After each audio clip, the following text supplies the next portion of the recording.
Okay students, तो अब हम लोग नेक्स्ट प्रॉपर्टी देखेंगे मेटल्स और नॉन मेटल्स का। नेक्स्ट प्रॉपर्टी क्या होता है?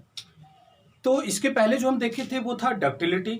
डक्टिलिटी का मतलब होता है कि मेटल्स को बिटिन करने के बाद उस पर हैमर से जब हम बीट करते हैं तो वो टूटता नहीं है, बल्कि वो एक पतला वायर में कन्वर्ट हो जाता है। अब हम जो दूसरा प्रॉपर्टी देखेंगे वो है हमारा मैलिएबिलिटी। अभी मैलिएबिलिटी क्या होता है? डक्टिलिटी और मैलिएबिलिटी कहीं ना कहीं मिलता जुलता है, इसलिए कंफ्यूज नहीं रहिएगा, इस बात को क्लियर कर लीजिए।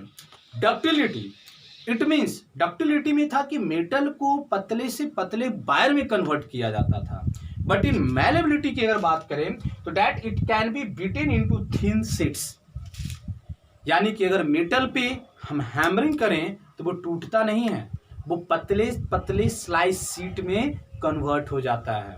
आप देखते होंगे जिसमें कि हम लोग खाना वगैरह पैक करते हैं, एल्युमिनियम फॉयल जो आता है, शादी में जो आता है, हमारा मैरिज वगैरह में जो आता है, जिसमें कि हम पैकेट पैक करते हैं मिठाई वगैरह का, वो कितना एल्युमिनियम का कितना पतला शीट होता है, कितना पतला होता है।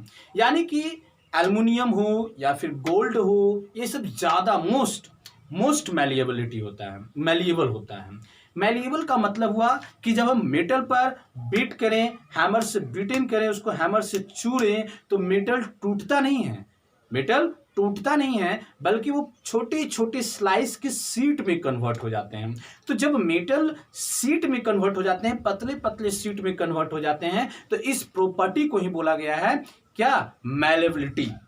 That it can be beaten into thin sheets, so it is called malleable. इसको क्या बोलते हैं? Malleable। याद रखिएगा, ductility and malleability both are different. In ductility, metals are converted into thin wire, but in malleability, metals are converted into thin sheets.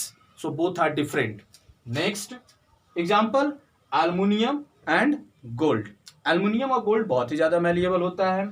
Exception की बात करें तो सोडियम, पोटेशियम, मरकरी और जिंक, ये सबको हम लोग शीट में कन्वर्ट नहीं कर सकते हैं। क्यों? क्योंकि अगर जिंक पे हम हैमरिंग करेंगे, जिंक पर अगर हम हैमर चलाएंगे तो जिंक टूट जाएगा, यानी जिंक को हम पतला शीट में कन्वर्ट नहीं कर सकते हैं। इसीलिए जिंक को हम लोग क्या रखे थे? डक्टिलिटी में भी एक्सेप्शन में रखे थे, क्योंकि जिंक को अगर हम वायर में कन्वर्ट करना चाहेंगे तो वहां भी जिंक क्या हो जाएगा? टूट जाएगा। इसलिए सोडियम, पोटेशियम, मरकरी और जिंक ये सब एक्सेप्शन में आते हैं, क्योंकि मेटल होते हुए भी ये शीट में कन्वर्ट नहीं होते हैं। नेक्स्ट बात, अगर इसका नॉन मेटल्स की अगर बात किया जाए डिफरेंस में, तो non metals can not be malleable. Non metal malleable नहीं होते हैं, क्योंकि अगर नॉन मेटल पे हम हैमरिंग करेंगे तो वो टूट जाता है। नॉन मेटल क्या हो जाता है? टूट जाता है, स्लाइस में, शीट में कन्वर्ट नहीं होता है। सो इसका एक ही वर्ड होगा, non metals can not be malleable. Any problem? No doubt. Next, अगर नेक्स्ट डिफरेंस की बात करें तो ब्रिटलेस। अब ये ब्रिटलेस क्या होता है? What is this property of brittleness? इसका मतलब क्या होता है? ये मेटल का नेक्स्ट प्रॉपर्टी है। तो ब्रिटलेस का मतलब हुआ कि on applying force it can not be break, it is generally hard.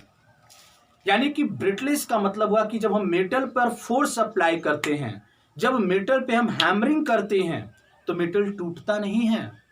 और जब मेटल नहीं टूटता है तो इस प्रॉपर्टी को ही बोला गया ब्रिटलेस। ब्रिटल मीन्स टूट जाना, और ब्रिटलेस यानी कि नहीं टूटना। यानी कि मेटल पर जब हम हैमरिंग करते हैं, जब हम फोर्स अप्लाई करते हैं, तो मेटल नहीं टूटता है, और इस प्रॉपर्टी को ही बोला गया है ब्रिटलेस। एग्जाम्पल तो आप जान ही रहे, सारे मेटल में आपके कुछ ऐसे मेटल हैं जो कि एक्सेप्शन में रखे गए हैं, बाकी मेटल जो होता है वो नहीं टूटता है फोर्स अप्लाई करने के बाद। एक्सेप्शन देख लेते हैं तो जिंक, इसीलिए जिंक को हम लोग डक्टिलिटी, मैलिएबिलिटी ये सब से हटाए हुए हैं, सब में एक्सेप्शन रखे हैं। क्योंकि अगर जिंक पर हम फोर्स अप्लाई करेंगे तो जिंक क्या हो जाएगा? ब्रेक कर जाएगा, टूट जाएगा। इसलिए जिंक ना तो मैलिएबिलिटी होता है, ना तो डक्टिलिटी होता है, और ना ही ब्रिटलेस होता है। ये एक्सेप्शन में चला जाता है मेटल का। नॉन मेटल की बात करें तो हम बताए थे कि नॉन मेटल 3 स्टेट में पाए जाते हैं, सॉलिड, लिक्विड और गैस। तो जो सॉलिड होते हैं वो क्या होते हैं? ब्रिटल होते हैं। यानी कि नॉन मेटल का जो सॉलिड होता है वो टूट जाता है। एग्जाम्पल ग्रेफाइट, आप अपने पेंसिल का ही ले लीजिए, पेंसिल में जो ग्रेफाइट होता है उसको हल्का सा ऐसे कीजिए, टूट जाएगा। यानी कि नॉन मेटल जो होते हैं वो ब्रिटलेस नहीं होते हैं, ब्रिटल होते हैं। यानी कि फोर्स लगाने के बाद नॉन मेटल क्या हो जाते हैं? टूट जाते हैं, ब्रेक कर जाते हैं। एक्सेप्शन की बात करें तो गैस, अब ऑक्सीजन थोड़ी टूटेगा, कार्बन थोड़ी टूटेगा, नाइट्रोजन थोड़ी टूटेगा, उस पर थोड़ी हम फोर्स लगा सकते हैं, इसलिए एक्सेप्शन में हम लोग गैस को रखते हैं। Okay my dear, please note it down.